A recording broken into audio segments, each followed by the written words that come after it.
ఈ రోజు నేను ప్రవీణ్ పగడాల విషయం ఆంధ్రప్రదేశ్ హైకోర్టుకి వెళ్ళి సిబిఐ ఎంక్వైరీ చేయమని ఎందుకు డిమాండ్ చేస్తున్నాను?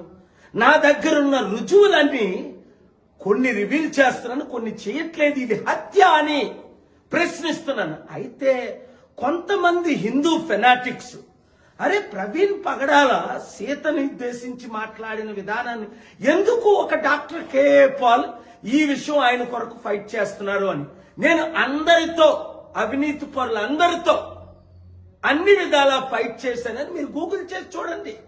ఒకవేళ ప్రవీణ్ పగడాల తప్పుగా మాట్లాడితే అరెస్ట్ చేయండి, జైల్లో పెట్టండి. చంపేస్తారా? 1981లో నేను నర్సీపట్నం కాలేజ్ వైస్ ప్రెసిడెంట్ ఉన్నప్పుడు అక్కడ సిఐ వలి ఒక ముస్లిం అనేక దారుణాలు చేస్తుంటే ఆయన మీద కేసు పెట్టి మినిస్టర్ బాటం శ్రీరామూర్తిని పిలిపించి ఇందిరాగాంధీకి లెటర్ వేసి ఆయన్ని నేను సస్పెండ్ చేయించాను. అంతటితో ఆగానా? ఒరిస్సాలో అన్యాయం జరుగుతుంటే అక్కడ ఎన్నో ఫైట్లు ఇచ్చాను. అంతటితో ఆగానా? 89 నుండి నా చరిత్ర చూడండి. అమెరికన్స్ తో ఫైట్ చేసి అగ్రరాజు అయిన American George bush Iraq, Iran, Syria యుద్ధాలు చెప్తుంటే అమెరికన్ ప్రెసిడెంట్ విరుద్ధంగా బుక్ రాసి మిత్రుడైనప్పటికీ కాళ్ళ మీద ఎలక్షన్ ముందు పడినప్పటికీ బుక్ రాసి Al Qaeda winning, America losing, George Bush down అని క్రిస్టియన్ అగ్రరాజ్యమైన అమెరికాతో ఫైట్ చేసి ముస్లిం దేశాలు ఎందుకు ఆక్యుపై చేస్తున్నారు? మీరు యుద్ధ సామాగ్రి ట్రిలియన్స్ ఖర్చు పెడుతున్నారనా? అలాగే 2010 సెప్టెంబర్ 10ని ఖురాన్ బర్నింగ్ చేస్తుంటే ఒక American Christian pastor Terry Jones Obama చేతులు ఎత్తేశాడు, పోప్ జాన్ పాల్ చేతులు ఎత్తేశాడు. నన్ను పిలిచారు, వెళ్ళాను. 24 గంటల్లో టెర్రీ జోన్స్ ను మోకరింపు చేసి ప్రపంచంలో 200 కోట్ల ముస్లింలు, 300 కోట్ల క్రైస్తవులు వాచ్ చేస్తుండగా ఆ ఖురాన్ బర్నింగ్ ని, ఖురాన్ అది ముస్లింలకు పవిత్రమైన గ్రంథం, నువ్వు ఒక క్రిస్టియన్ పాస్టర్ గా దాన్ని ఎందుకు కాల్చుతావని ఆపలేదా? 2003లో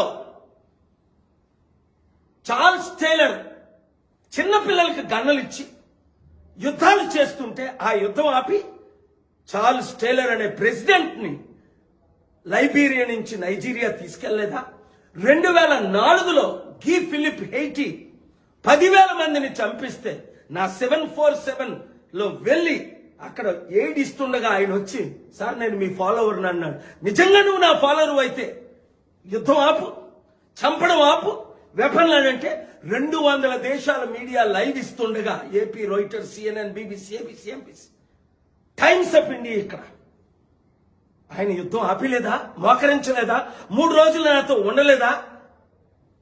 Libya Gaddafi, Charles Taylor, Guy Philippe, చివరికి జార్జ్ బుష్ మీద సుప్రీంకోర్టు అమెరికాలో కేసు వేసి ఆయన తల దింపనివ్వలేదా? అంతవరకు ఇక్కడ ఇప్పుడు ఇండియాలో ఏం చేస్తున్నారు? అన్యాయం జరుగుతుంటే సోనియా గాంధీ మీద 2007లో కేసు వేయలేదా? ఈ రాష్ట్రాన్ని, ఈ దేశాన్ని సర్వనాశనం చేస్తుందని వైఎస్ రాజశేఖర రెడ్డి మీద కేసు వేయలేదా? 1999లో గ్రహం స్ట్రెయిన్స్ అనే ఆస్ట్రేలియన్ మిషనరీ 2 కొడుకుల్ని దగ్గమని కాల్చిస్తుంటే దారాసింగ్ ని వాడిని అరెస్ట్ చేయించలేదా? కలెక్టర్ని సస్పెండ్ చేయలేదా? ఇప్పుడు 2020లో కమ్మరాజ్యంలో కడప రెడ్లని 2 వర్గాల మీద చిచ్చు పెడుతుంటే ఒక యాక్టర్ దాని కొరకు కోర్టు కేసుకెళ్లి ఆ సినిమాని రిలీజ్ చేయకుండా ఎడిట్లు చేయించలేదా? రైతులకు అన్యాయం జరుగుతుందని కోట్ల మంది రైతులు అమర నిరాహార దీక్ష చేస్తుంటే మోదీ గవర్నమెంట్ పట్టించుకోకపోతే రాకేష్ టికెట్ లీడర్స్ అందరూ నన్ను కలిసినప్పుడు నేను కూడా దీక్ష ప్రకటించి 2021లో 22లో రైతులు మినిస్టర్ నా హోటల్కి రాలేదా? వారిని కలవలేదా? వెంటనే పార్లమెంట్ లో ఆ 3 బిల్లులు విత్డ్రా చేయించలేదా? అలాగే జగన్మోహన్ రెడ్డి కరోనా టైంలో 10th ఇంటర్మీడియట్ పరీక్షలు పెడితే 1.5 కోట్ల మంది చనిపోతారంటే కోర్టుకెళ్లి ఎస్ఎస్ ప్రసాద్ ని పెట్టి ఆర్డర్ ఆ పరీక్షలు పిల్లల్ని నేను కాపాడలేదా? 2022లో ఇదే కేసీఆర్ కామారెడ్డి రైతులు 1000 కోట్ల విలువైన భూములు దోచుకుంటుంటే తెలంగాణ హైకోర్టుకెళ్లి న్యాయం చేయలేదా? ఆ భూములు కాపాడలేదా? 2023లో ఇంకా అన్యాయాలు జరుగుతుంటే అనేక కేసులు వేయలేదా? 2024 ఈ గత సంవత్సరం రేపులు ఎక్కువైపోతున్నాయి, మానభంగాలు ఎక్కువైపోతున్నాయి. అలాగే రేవంత్ రెడ్డి హైడ్రా పేరుతో అనేక బిల్డింగులు లక్ష కోట్ల విలువైన బిల్డింగులు కూల్చిస్తుంటే డ్యూ ప్రాసెస్ లేకుండా నోటీసులు ఇవ్వకుండా ఎలా కూల్చుతామని ఆర్డర్ తీసుకురాలేదా? లడ్డూ వివాదం పవన్ కళ్యాణ్ సృష్టిస్తే అబద్ధంతో సుప్రీంకోర్టు ఆఫ్ ఇండియాకి వెళ్లి లడ్డూ వివాదంపై హిందువుల మనోభావాలు దెబ్బతీస్తున్నారు. క్రైస్తవులు చర్చలు నడుపుకుంటారు, పాస్టర్లు మొలానాలు మసీదులు నడుపుకుంటారు. హిందూ ప్రీస్టులు ఎందుకు నడుపుకోకూడదు? ఈ రాజకీయ నాయకుల్ని దూరం చేయండి. అది టీడీపీ అవ్వచ్చు, వైసీపీ అవ్వచ్చు, ఇంకొక పార్టీ అవ్వచ్చు. తిరుపతి ఒక హిందూ క్యాపిటల్ టెరిటరీగా ఎందుకు చేయకూడదు? గొడవలు ఎందుకు ఆపకూడదు? హిందువులు క్రిస్టియన్ల మధ్య, హిందువులు ముస్లింల మధ్య ఎందుకు గొడవ పెడతారు? రెచ్చిపోతున్నారంటే పవన్ కళ్యాణ్ మీద కేసు ఇస్తే ఈ రోజుకైనా పంజాగట్టు వాళ్ళు ఎఫ్ఐఆర్ చేశారు 6 నెలలు అయినప్పటికీ.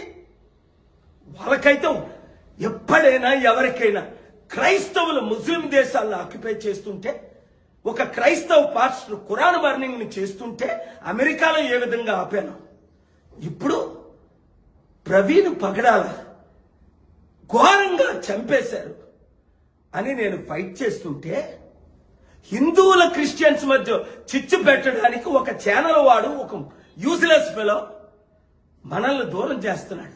అది హిందువుల కొరకైనా, ముస్లింల కొరకైనా, క్రైస్తవుల కొరకైనా, నాస్తికుల కొరకైనా. అందుకే గద్దరన్న ప్రజాశాంతి పార్టీలో చేరాడు. మీ కొరకు నేనున్నాను. రైతుల కొరకు, నిరుద్యోగుల కొరకు, ఉద్యోగుల కొరకు, మహిళల కొరకు, చిల్డ్రన్ కొరకు నేను ఉన్నాను. వీళ్ళెవరు మీకు న్యాయం చేయరు. కోర్టులో పోరాడదాం, దేవుని దగ్గర పోరాడదాం, ప్రజలందరం కలిసి పోరాడదాం, శాంతియుతమైన ధర్నాలు చేద్దాం. ఆపేదే లేదు, తగ్గేదే లేదు. 7569441275 మెసేజ్లు పెట్టండి, గ్రూపులు తయారు చేయండి. పాలన రావాలి, పాలన మారాలి. ఈ కుల కుటుంబ